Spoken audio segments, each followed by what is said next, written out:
আৰু খুব এটা ধুনীয়া পৰিৱেশ জাঁজি নৈৰ পাৰত জাঁজি আমগুৰি মহোৎসৱ 2022-23 বৰ্ষ অনুষ্ঠিত হৈছিল আৰু আজি শেষৰ দিন অকণমান আমি এনেধৰণেই গোট খাইছোঁ সকলো আৰু জাঁজিৰ বিষয়ে কথা পাতিবলৈ চেষ্টা কৰিছোঁ। অনন্যা আহিছে আমাৰ মাজলৈ। অনন্যা ঠাণ্ডা লগা নাইনে? পিছফালে জুইকুৰাৰ ওচৰত বহি আছা কাৰণে নাই লগা, হয় নহয়? কোন ক্লাছত পঢ়া তুমি? ক্লাছ 2 আৰু কোন স্কুল? ডন বস্কোত এনেকুৱা নৃত্য শিকায় নে নিশিকায়? তুমি নিজে শিকিছা? মাইনু মেম ডান্সৰ টিচাৰ ন? এতিয়া তুমি কি গাবা? চৰি, কি নাচিবা?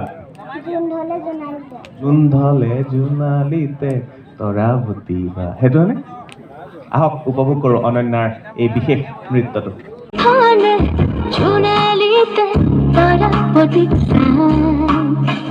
হাতে পতে সিকি মিকি নাচি নাচি যায়